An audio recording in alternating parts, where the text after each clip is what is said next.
Noël approche. Pour beaucoup, c'est synonyme de retrouvailles, de chaleur et de rire. Mais pour d'autres, c'est une toute autre histoire. Une histoire plus silencieuse. Imaginez une famille où il n'y a pas eu de cris, pas de porte qui claque, pas de rupture fracassante. Juste une distance qui s'est installée, année après année, comme une fine couche de poussière sur des souvenirs qu'on n'ose plus toucher. Le téléphone sonne pour Noël, un joyeux Noël échangé poliment, quelques questions sur le temps qu'il fait. Puis le silence revient, chacun célébrant de son côté. Il n'y a pas de haine, pas de colère visible, juste un vide, un espace où l'amour familial aurait dû grandir, mais qui est resté stérile. Cette situation où les liens deviennent formels et lointains est bien plus courante qu'on ne l'imagine. Ce sont ces familles qui ne se déchirent pas, mais qui s'effilochent fil par fil, jusqu'à ce qu'il ne reste plus qu'une obligation polie. Une coexistence pacifique mais vide de toute chaleur. C'est l'histoire d'une distance construite sur des années d'absence émotionnelle, une réalité que beaucoup vivent en secret, se sentant seuls au milieu d'un monde qui célèbre l'union à tout prix. Pour comprendre cette distance, il faut souvent revenir à la source, l'enfance. Grandir sans amour émotionnel, ce n'est pas forcément grandir dans la violence physique ou les privations matérielles. C'est grandir dans un désert affectif. La carence affective, c'est l'absence de ce qui nourrit la sécurité intérieure.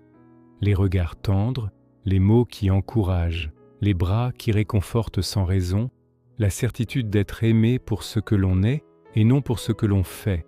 On peut grandir dans une maison impeccable, avec des repas à heure fixe, et pourtant se sentir invisible. C'est le paradoxe de ces familles où tout semble normal en surface. Souvent, la dynamique repose sur des archétypes. Par exemple, une mère toxique, non pas méchante mais instable, contrôlante, qui critique sous couvert de bienveillance, qui aime de manière conditionnelle. Ses émotions dictent l'atmosphère de la maison. Et à ses côtés, un père absent.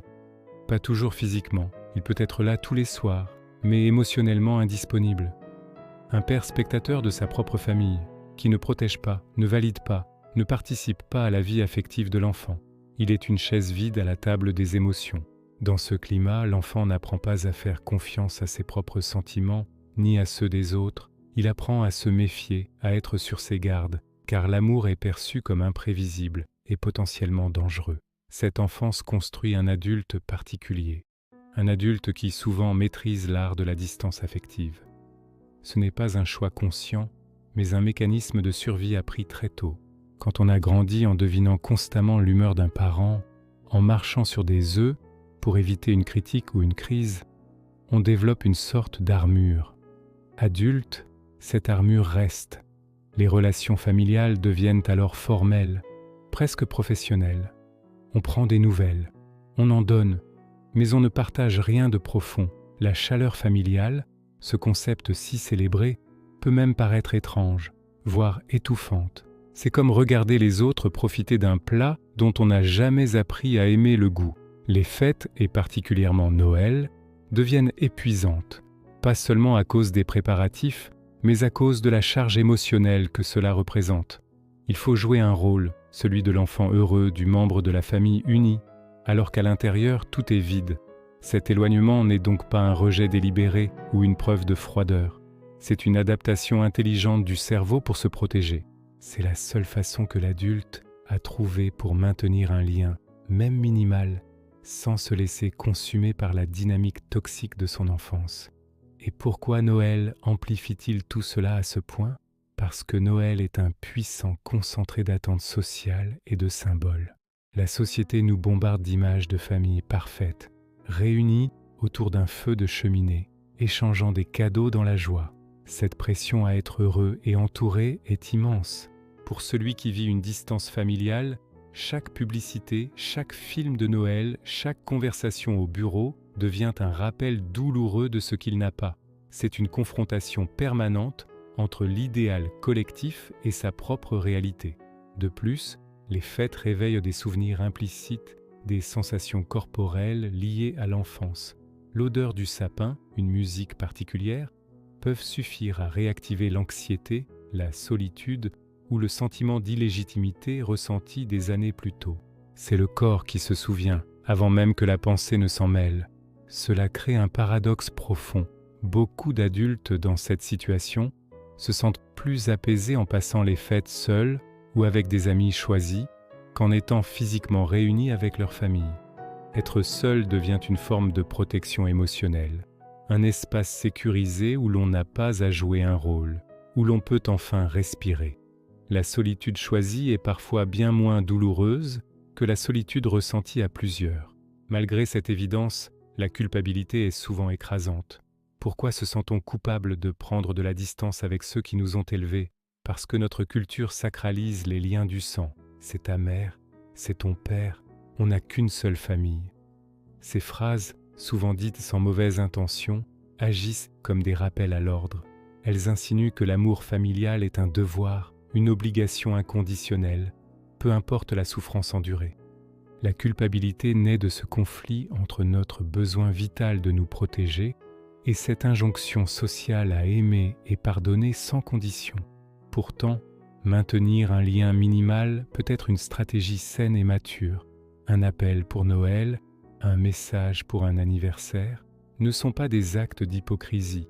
Ils sont souvent une façon de se dire à soi-même « Je reconnais ce lien, mais je définis ses limites pour préserver ma santé mentale ». C'est une manière de gérer une relation impossible, pas de la nier. Il est crucial de comprendre et d'accepter une vérité fondamentale. L'amour ne se force pas. L'amour est une relation qui se construit, qui s'entretient dans la confiance, le respect et la sécurité mutuelle. Quand ces ingrédients ont manqué pendant des années, on ne peut pas les décréter par magie à l'âge adulte. La distance n'est pas un échec personnel. C'est la conséquence logique d'une construction qui n'a pas eu lieu. Alors, que faire? La solution n'est pas de rester prisonnier du passé ou de s'enfermer dans le ressentiment.